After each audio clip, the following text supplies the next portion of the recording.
Welcome to Politics Chat, in which I try to answer your questions about modern politics.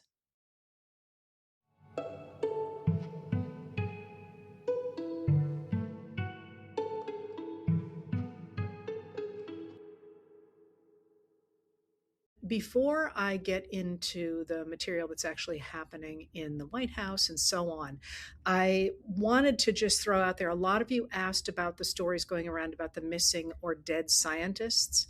And I would urge you to take that with a really, really major grain of salt. I am not an investigative person myself, but from what I'm reading, it sounds like one of those ways in which people are trying to make sense of their world, especially from something, this idea that there's something nefarious out there because so much is confusing and going on out there. And people have compared it to the stories about the curse of King Tutankhamun's tomb when that was opened. You had similar stories of scientists and the people who were responsible for going into that tomb dying in unusual numbers and so on. And just statistically, that wasn't true at all. And the same is usually, not always, but usually true when you hear stories of there being an unusual cluster of deaths geographically, for example. Usually it's well within statistical norms. And so on that one, I don't think I'd lose a lot of sleep over it. Now, I absolutely could be wrong. Like I say, I'm not an investigative journalist, but the patterns are very, very similar to what we usually see in a time like this. So I'd take that one with a little bit of a grain of salt. But it's important to recognize that often that frustration that shows in conspiracy theories is a reflection, obviously, of society. And the other great conspiracy theory we have had in the last few days is the idea that what happened at the Washington Hilton with the White House Correspondents' Dinner on Saturday was staged. And I'm going to put that in air quotes without actually giving you the air quotes. And what's interesting about that is multifold. First of all, the fact that many media outlets are calling it a shooting is really interesting because, of course, there wasn't a shooting that we know of, except potentially from the agents. That is, it appears that shots were fired, but they were fired at the perpetrator who ran through the magnetometers, and that it does not appear anyway from the Department of Justice's court filings so far, which I'm reading really closely. They're going out of their way not to say who actually fired the shot that appears to have ended up, at least a fragment of a shot, in the vest, the bulletproof vest of the Secret Service agent who was there. So the fact that people are calling this a shooting and talking about an assassination attempt is just not accurate. It's interesting that we have gotten there, and this shows the power of repetition, the power of hearing something again and again and again. So people just automatically throw down the word. They keep calling the perpetrator a shooter. It's not clear he was a shooter. He was armed with a shotgun, he was armed with knives, and he was armed with one other type of a gun, but he was also running. And it's not clear at all that he actually fired any shots. So there was a spent cartridge in the shotgun he was carrying, but they can't seem to find any evidence that there was a shotgun cartridge fired. So who knows where that's going to go. But what that has done, interestingly enough, is that event has become sort of a blank slate. People are writing on it whatever they want to see. And what's really dramatic on that is the degree to which the administration and supporters of the administration have tried to say that what they are calling an assassination attempt, is the fault of those people who are speaking out against this administration. And that's a really hard lift because, in fact, the people who are speaking out against this administration, people like me, are actually pretty clear we are not advocating violence. While Trump, on the other hand, has called for, executions and so on. And it's just not flying this time. And I think that's significant because, to me, what that ballroom incident really reflects, when I think about it, is after Trump took office in his first term, his insistence that his inauguration audience was bigger than that of Barack Obama's, which you could see was not true. I mean, you didn't have to be somebody out there with, a clicker to see that he was lying, that was not true. And if you remember, they kept sending Sean Spicer out there to insist that it was true. And, this constant repetition that he had to have the biggest inaugural crowd ever. And that was not just his thin skin talking, that was an attempt of a budding authoritarian to force people to accept as truth things that were not true. And if you remember, there was some pushback on that, and people are like, "Why are you lying?" And even laughing at him. And they kept, with a straight face, insisting that. And the reason for that is that this is how authoritarians assert their authority over a population, to say things that are not true, that everybody knows are not true, but that people don't speak up against because they're not willing to put their necks out. And that, to me, is one of the major points of what is going on with this attempt to call this an assassination attempt and to insist that it's the Democrats and the opponents of the administration, who, by the way, are reaching far beyond the Democrats. Independents are against Trump, and even a significant number of Republicans are. New poll today had him at 32%. We're into new hatred territory here for any American president. So what they're trying to do is to demonize the vast majority of Americans as enemies of the state, and that's obviously an incredibly dangerous thing for those people on this side of the equation. But it's also, I think, operating from an extraordinary position of weakness. And let me tell you what I mean by that. So the thing about the ballroom is there's a lot of stuff going on. The money is not okay there. There's funny stuff going on. And Trump seems to have fixated on the ballroom for a number of reasons. And one of them, I think, is that he desperately, desperately, desperately needs to reassert his authority over the United States and over the Congress. And certainly members of Congress, the Republican members of Congress, sort of jumped to attention and yesterday produced bills or arguments for bills that would build the ballroom and the American people would pay for it. Remember, all the time you kept hearing that this was going to be paid for by private money and so on. And lots of people put money into the ballroom. And now they're saying, well, we're actually going to use taxpayer money for that. And that is the fact that he got Republican members of Congress to jump up and say, okay, we'll do this for you, is significant. It is politically significant that they are willing to go out on this limb with him. And in the Senate, that move is being led by Lindsey Graham of South Carolina, the Republican of South Carolina. So that need to have a win of any sort is, I think, what's the big story, one of the big stories behind the ballroom. And, when I think about, usually when I think about anything that happens, I think of it in terms of books. Like, if you were going to write a book about this period, how would you get into it? How would you do it? And you could actually write a book about the ballroom. And I don't mean literally about the ballroom. I mean about all the things that this ballroom is coming to symbolize in this moment for the American people. As I say, there's financial stuff, there's psychological stuff, there's there's television stuff, there's all kinds of things wrapped into this ballroom. But and there's the real dramatic point that America doesn't trust its government to tell the truth any longer, as shown by the conspiracy theories around the idea that this was staged. There's a lot of stuff going on around this ballroom. But what I want to pick up today is that thread of Trump needing a win. Because if you stop for a minute and stop thinking about the news, think about what is happening around the administration right now. So just today, we have heard that Trump's people are issuing new passports, allegedly for the 250th celebration of the Declaration of Independence, that have Trump's face on them. They're trying to assert Trump's authority in really dramatic, visible ways. So the passports, for example, that you are going to literally have to carry his face with you when you go to other countries for however long a passport lasts.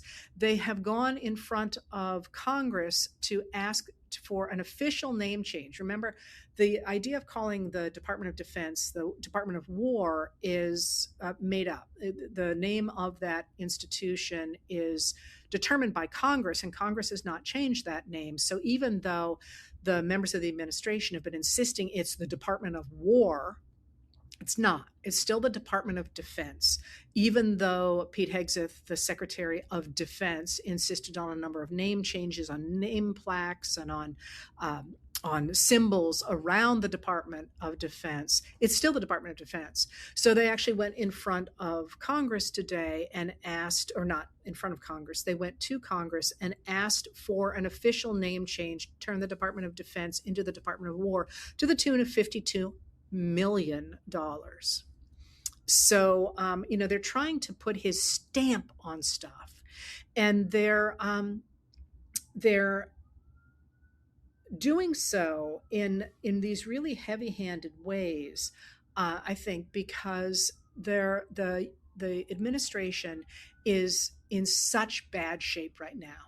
So before I get into talking about what that means for Trump, I want to point out that this week is the week of, it's April 28th. This week, the Congress has to pass a number of pieces of legislation. And this is Tuesday, and there is no sign that Mike Johnson in the House is going to be able to do any of this. His group, his Republicans are very badly split, and they can't agree on things like the Foreign Intelligence Surveillance Act, or FISA. There's a fight over that. There's a fight over the Farm Bill, which is crucial both to farm subsidies and also to nutrition programs. And that got really messed up by the One Big Beautiful Bill Act, when the Republicans pushed through everything they wanted, but didn't do things like the food assistance programs. And so now it's going to be very hard to get Republican votes on board to pass that. And they also need to fund the ICE and the Customs and Border Protection Agency, which is the parent group for the Border Patrol, which are the really violent federal agents that are out there. And these are all things that have to be done this week or need to be extended.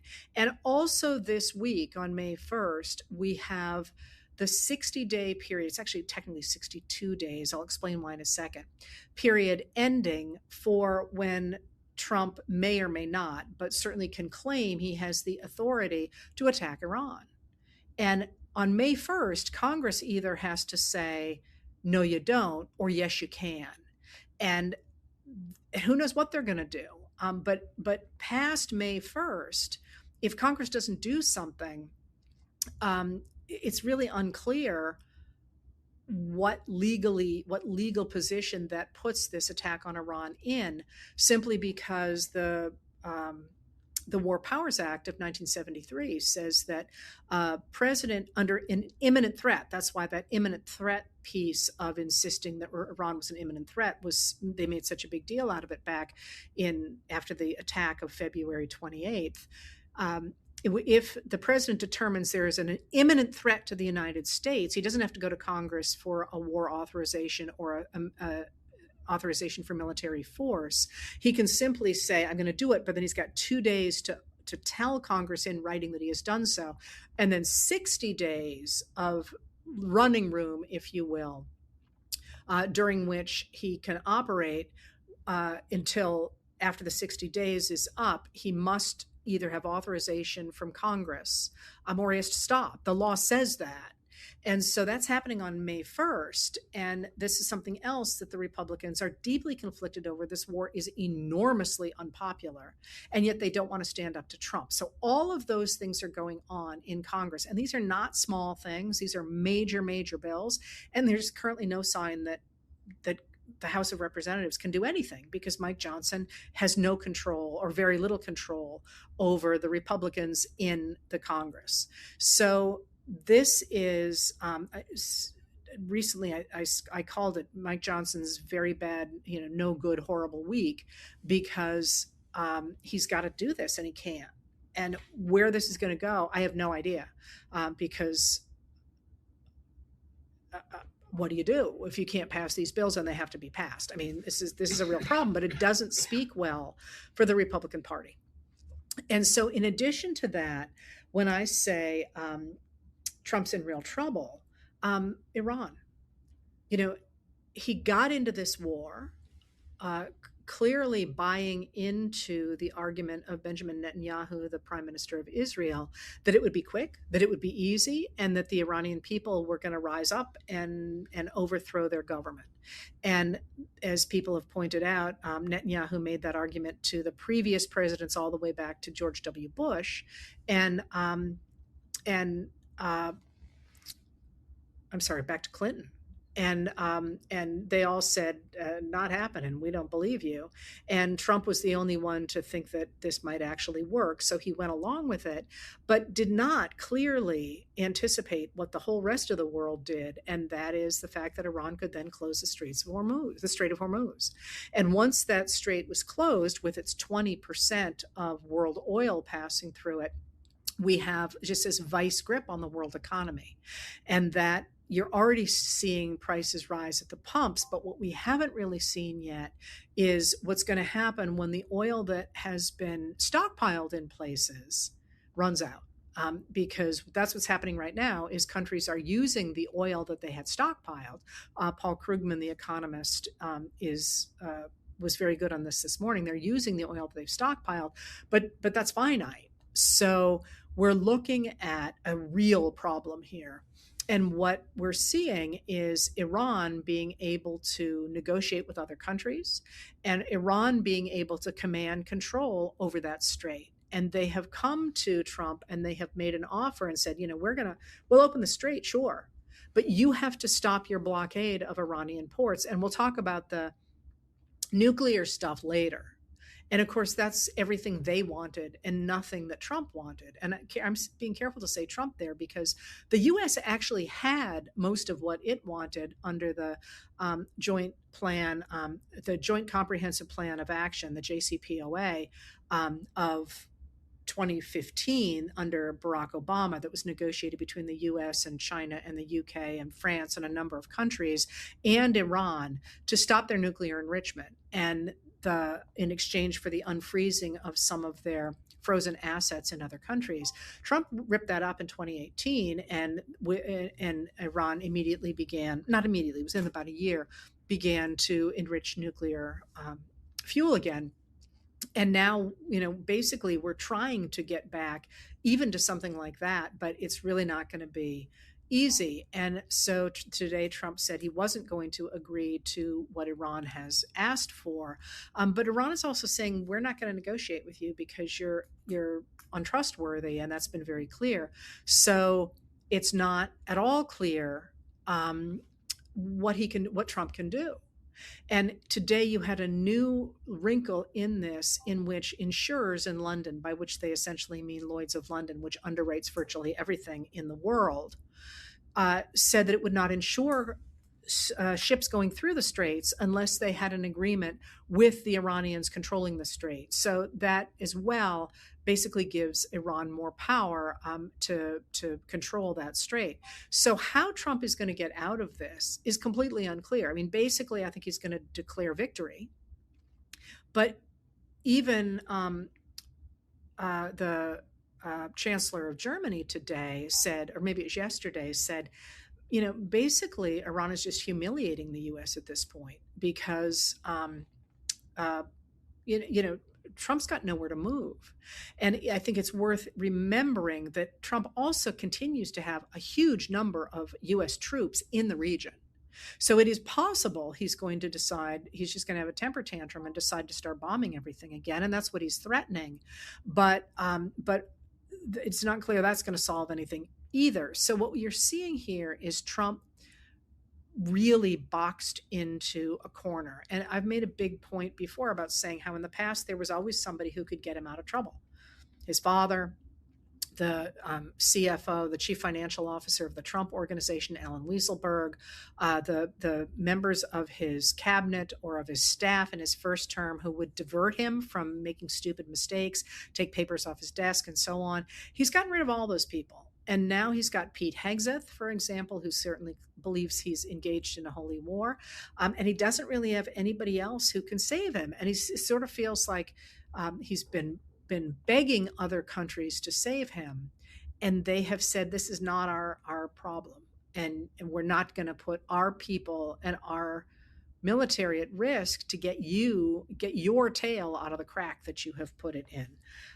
So he's facing that, and I think this is one of the reasons that he is so desperate for any kind of a win. And you can see with this real lashing out, a real attempt to reassert what he considers his power.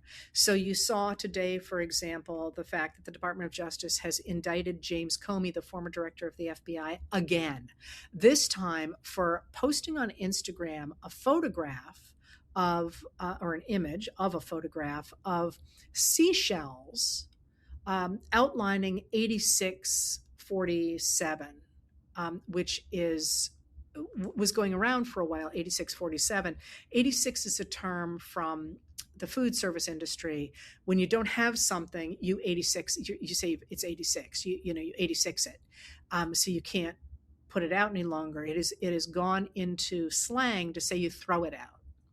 But 8647 went around for a while as the idea of throwing out Donald Trump. And the DOJ is trying to make the accusation that by sharing this image, the former director of the FBI was calling for Trump's assassination. And this is just such a huge stretch. It's laughable. It's really, again, just sort of this lashing out of trying to hurt other people. And you're seeing more and more of this coming out of the White House. You also saw late last night, I don't know which side of the 12 midnight cutoff it hit, because I didn't write last night, but you saw the Department of Justice trying to get rid of the injunction that the judge put forward to stop the construction of the ballroom, and saying, they tried to get rid of that by saying, this is ridiculous. He's endangering Trump's life. And the motion to dissolve the injunction was just laughable. It was just a Trump rant.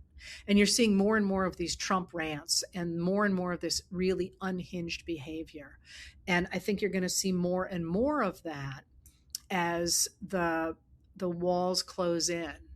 And when I say the walls are closing in, I want to start with the posting of the official White House social media account on X that had a picture of King Charles III, who is here visiting from the United Kingdom, and Donald Trump. And the caption for that in capital letters was "Two Kings." Well, of course, the whole point of the United States of America is that we rejected a monarchy.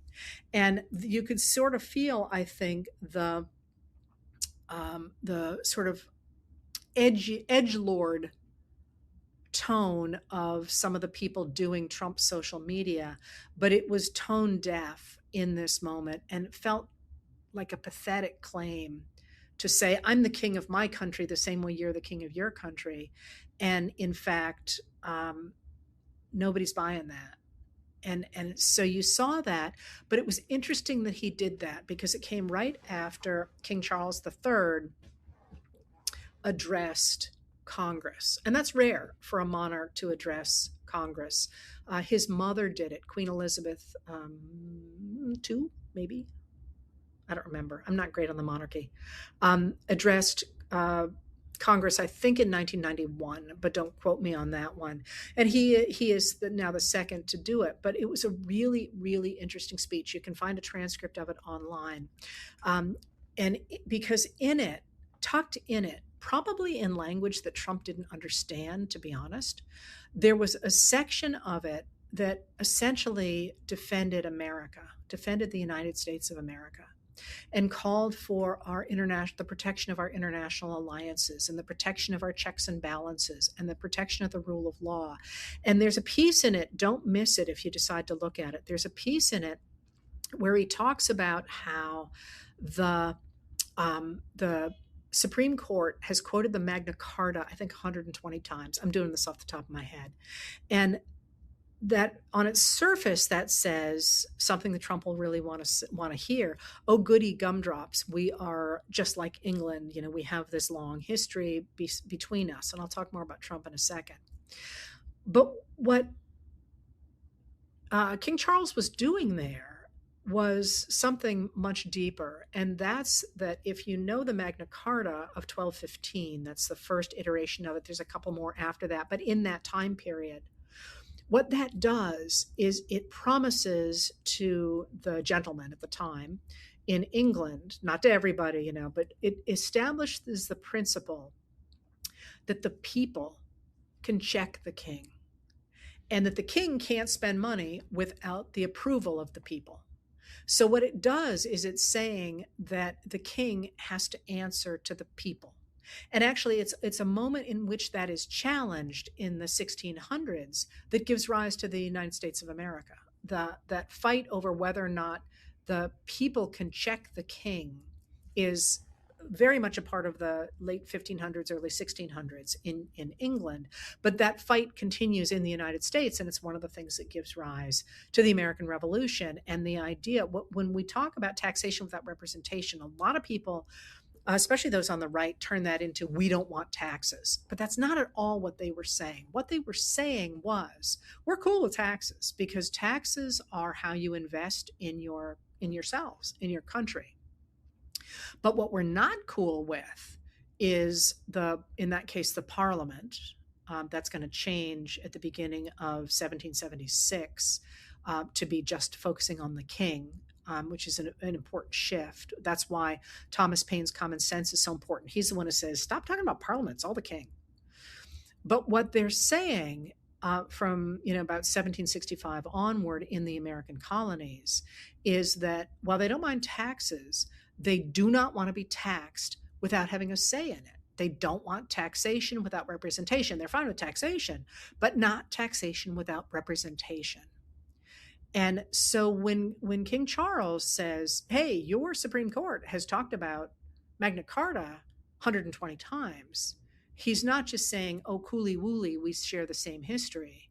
He's saying the principle that the people run the government is embedded in your history, and you ought to be listening to it. So he talks about checks and balances. He talks about the power of the people. He talks about international alliances. He talks a lot about NATO. And this is one of the reasons that people in Congress jump up and applaud. And a number of Republicans do that, as well as Democrats. Like I say, I'm not at all sure Trump caught that, but it was a fascinating and I think very important moment when the king of King Charles III stands up in the U.S. Congress and says, don't forget who you are. You are a representative democracy. I thought it was very moving, actually, which, and then he goes on, I was going to say something mean and I'm not going to. And then he goes on to talk about how you must have these qualities in order to address the crises that are at hand. Not just obviously the crisis in Iran, but also the climate crisis, which he has been all over for his whole life, basically, but is obviously standing out there, needing desperately for our attention, and so on. So while King Charles said that, Trump gave a speech that was entirely different. And again, a really fascinating moment. One of the reasons I don't like to take days off is because our country is moving so quickly that when I do take days off, like today, I have 2 totally separate letters to write. And I hate to do that because I feel like it's cheating. Like I got to do it all in one letter because I'm not, writing War and Peace over here for you guys. So you could do a really interesting contrast between what King Charles said to Americans saying, remember who you are, and what Trump said, because what Trump said was very different. And somebody, a lot of you have asked in your questions who wrote that speech. Boy, did it sound like Stephen Miller, who is the deputy White House chief of staff and the white nationalist in the White House, who has really been the person behind the attacks on legal immigrants as well as undocumented immigrants and so on, and really pushing the idea that the United States must expel its immigrant people of color because we're losing our civilization, and he's got all the racist stuff lined up there. Trump's speech embraced that, the idea that what the United States got from the United Kingdom was not the ideas that King Charles was talking about, and that our great Americans have always, in fact, that not just our great Americans, our Americans have talked about the fact we were a country based on ideas. I may have time for a rabbit hole there. But in fact, Trump rejected that. He said, we aren't a nation based on ideas. We're a nation based on white people, basically. And we are in danger of losing that heritage. And, it's that great white blood that runs in our veins. He talks about Anglo-Saxons, and that's what gives us this great history with the United Kingdom. And as Seth Kotler, who is a great follow on social media, if you are interested, he's a historian out west. I've never met him, but if he writes it, I read it. It's Seth Kotler, Sethcotlar. He actually lined up, and I've written a lot about this too, but he does it in little short snippets, which are interesting to read, how that language is directly out of the white nationalist documents of the early 20th century. This idea, I've written about one of the books a lot, that America is special because it has what they call Anglo-Saxon blood. And one of the ways in that book that he gets around the fact that he points largely to the Nordic people is by talking about the early migration of peoples from Nordic areas into the island of England. And it's a real pretzel logic. But Trump actually did something, sort of basically rejected what the king was saying and said, no, we're basically the KKK over here. And that is, I think, an interesting contrast. But also, I will point out that we have had people in this body politic since the beginning who said, yeah, we basically want a white nationalist government of men. And that's actually never been popular. People tend to forget that, as I said, from the Confederacy, for example, the Confederacy was a minority of the American population, and those elite enslavers who called for an establishment of that slaveholding oligarchy only made up about 1% of the population. Now, they got a lot of people to go along with them for reasons that I'm not going to go into now, but this idea that somehow this is who Americans are is just wrong. At least it's been wrong historically. We had that rise again, of course, after the Civil War, and then again in the 1920s. And, it's been rising ever since the 1950s again, but it's never been particularly popular. So in that moment today, you had King Charles even isolating Trump. So in terms of things going wrong, you don't really want your BFF, or at least the person that Trump is trying to cozy up to right now, standing up in front of the Congress saying, move him off stage. So he's got that against him. But then I want to end with a different place, and that's the other thing you saw in terms of them freaking out today was the Trump's FCC is again going after ABC for things that Jimmy Kimmel has said on stage, and it's like, really, we just did this. Dangerous for sure, but I think a sign of somebody who's crumbling. A presidency that's crumbling. But the other place to look, I think, and to really be thinking is at what's happening to those members of Orban's elite in Hungary who were recently turned out of office by more than 2/3 of the vote. Because the person who replaced them, or will replace Orban as prime minister,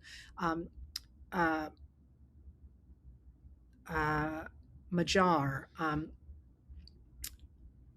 I always pronounce his first name wrong. Anyways, it's Piotr, I think, Magyar, there we go, has, basically come in and said, you people were never Hungarian. You were always trying to destroy this country. We're going to get rid of state media. We're going to get rid of all the money you paid to your own think tanks and your own universities to corrupt who we are. We're going to get rid of the ways in which you've rigged the system. And clearly, Orban and his people have decided that they can't simply stay and stick it out, that they're never going to regain power if in fact there are free and fair elections. So they're leaving. They're leaving Hungary, and they're leaving Hungary with the money that they stole, basically. And that is, I think, a warning for those people around Trump, that they are, if in fact the American people organize the way the Hungarians did and throw them out, they've got a real problem. And I will point out that it's unclear where Orban will end up, but in the short term, he's coming to the United States of America for an extended period of time. So he clearly thinks he can take shelter here.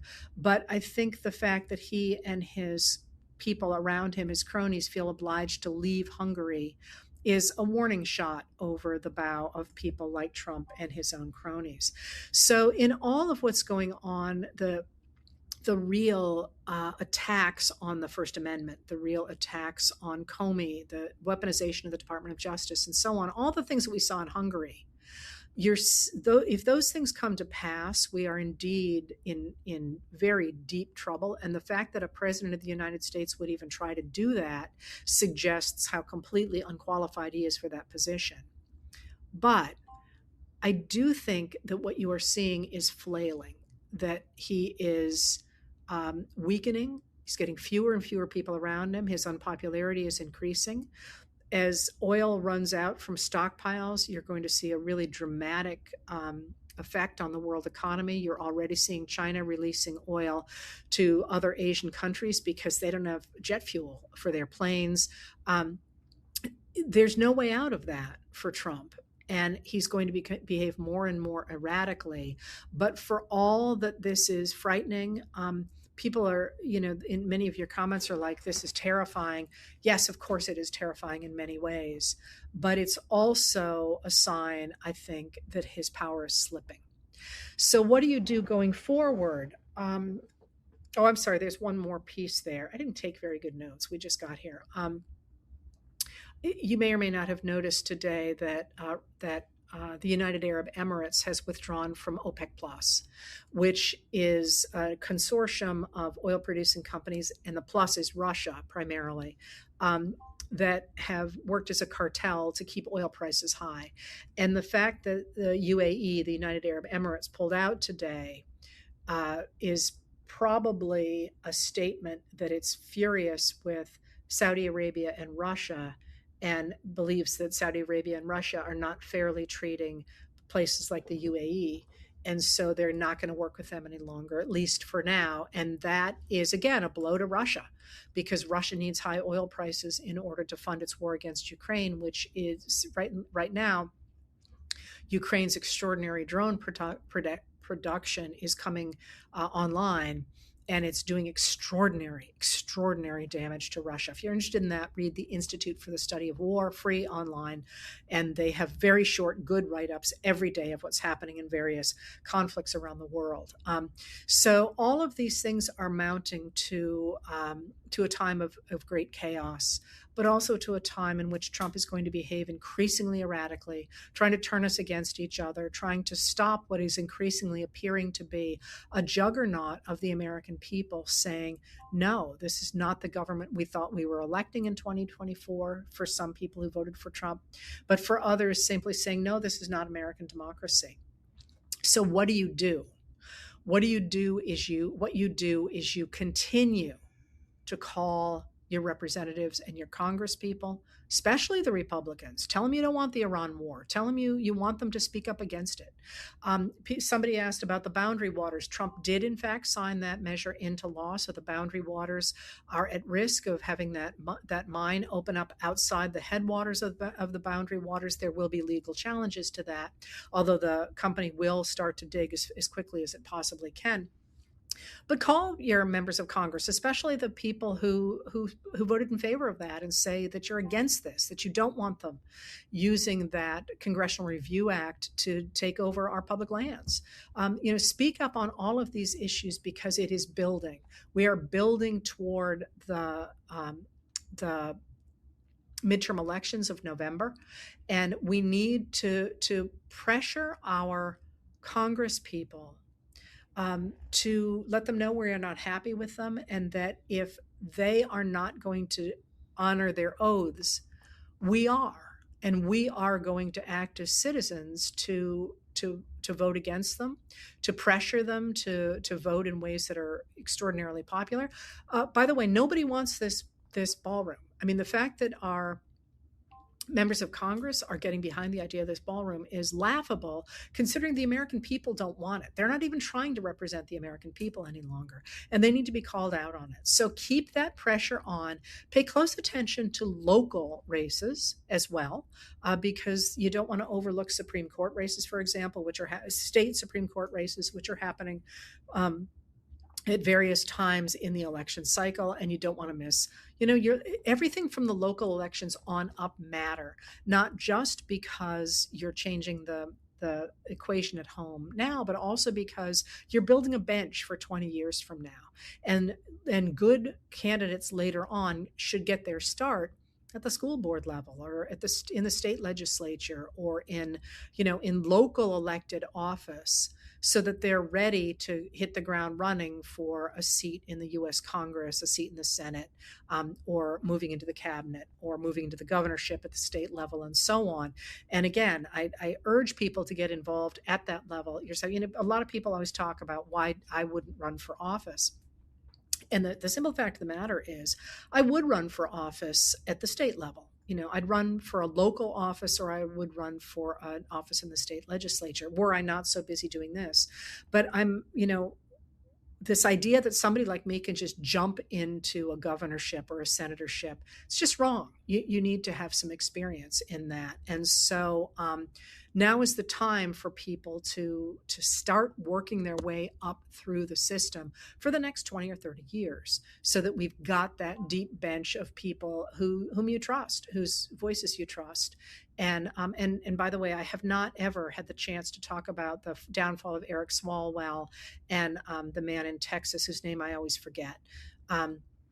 And now I think a woman in Florida who has resigned over an ethics investigation into her. These are good. This is good that these people feel pressure to step down because of ethics, because what that will do is the more people whose feet are sort of held to the fire for their ethics violations, the less likely that people will enter politics who have ethical compromises in their past, because they know they're going to get caught. And so now is the time to get involved at the local level, at the state level, at the national level. Keep that pressure going into the summer, because this is ultimately how we involve more people in a movement to protect American democracy. And again, I think a key piece of that is for people to feel empowered and to feel like this is a fun thing, a good thing to do, to be involved in your government and to care deeply about stuff, and to say, listen, I don't want my money to go into a ballroom or into painting the reflecting pool of the National Mall. I want my money to go into, and I'm going to make this up because this is my thing. You pick whatever you want. The obvious is healthcare and so on. But, I like libraries. And I like national parks. And I would love to be part of a group of people who say, yeah, let's protect our local libraries and our national parks and those places where we are building strong communities. So now is a time to reach out to people and get people who might think that the government won't respond to them to join us and say, yeah, the government will respond to you, but you have to tell it what you want. And this, by the way, is government 101. Every elected will say to you, I didn't know how to vote on this particular issue, and all I heard from were the people who advocated this, so that's what I voted for. And that's how people who care about issues sometimes get steamrolled because they're not speaking up. Now, interestingly enough, again, the public feedback on that ballroom was, I think it was like 96% against it. So they simply ignored it. We got to say that's not okay. So anyway, I know it's confusing. I know there's a lot going on, and I know it's scary stuff that's going on. But um, remember that Trump and the people around him are bullies, and they're trying to get you to be afraid. And the last thing you want to do is give in to a bully, because once you do that, they know they can steamroll you. So it's only the beginning of the problem if you start to hand over your lunch money. And I'm a big believer in standing up to bullies. So that's it for today.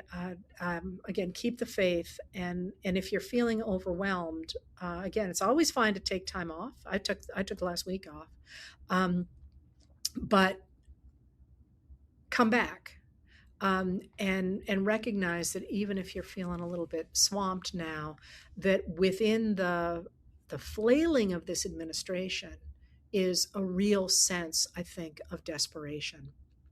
Don't want to leave on the word desperation's bad luck. So let's leave on the note that I hope you keep the faith. I'll talk to you soon. Thanks for being here.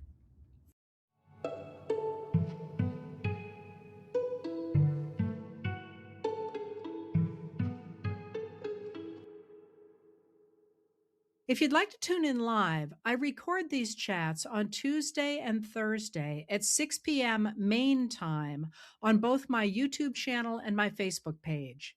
If you want to hear more from me, I write Letters from an American every night. It's available on Substack and on Facebook, and the audio version of the nightly letter is available the following day wherever you get your podcasts. And finally, on Saturday mornings, I talk with Dr. Joanne Freeman, the historian of the early republic, professor, and dear friend, about history and politics. We call our talks What the Heck Just Happened, and you can find them on YouTube. Politics Chat is produced by Lauren Westfall, music by Andrea Von Kampen.